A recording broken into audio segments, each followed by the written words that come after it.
行政院经贸办公室副总谈判代表颜慧欣过身哦，有风声讲，伊伫在生的时，伫工课场受到霸凌。行政院长杜英泰今仔强调讲，已经委托外部委员来进行调查，会来厘清事实。行政院副院长陈立军今仔讲到，这个战友哦后底嘛真甘，嘛强调讲，行政院有责任得爱调查。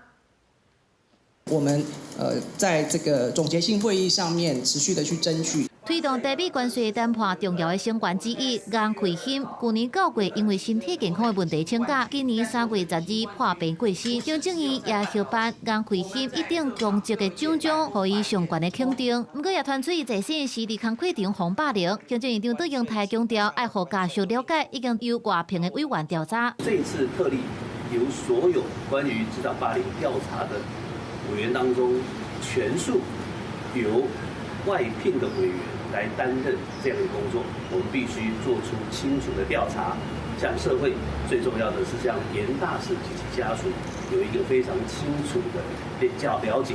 因那传领对美国关税谈判团队的行政院副院长陈立军讲到，战友颜慧欣是后更低。对不起啊，一想到他我就非常的难过跟不舍。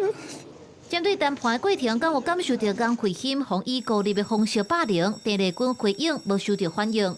我跟慧欣比较多是在会议中参与会议上面的讨论互动，他没有跟我个别来表达他在经贸办公室里面的工作的情况。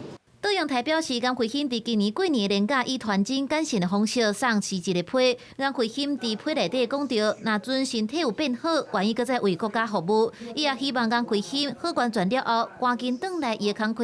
想袂到听到不幸的消息。如果说真的是查到有霸凌的这个行为的话，也不要因为施暴者这个霸凌者，他有什么特殊的背景而不去处理。在职场上，每一个人都可能遇到类似的问题，但是我们希望有相关的法规范，可以保障每一个人的权益。我们也希望后续的调查还有讨论，可以回归到事实的真相。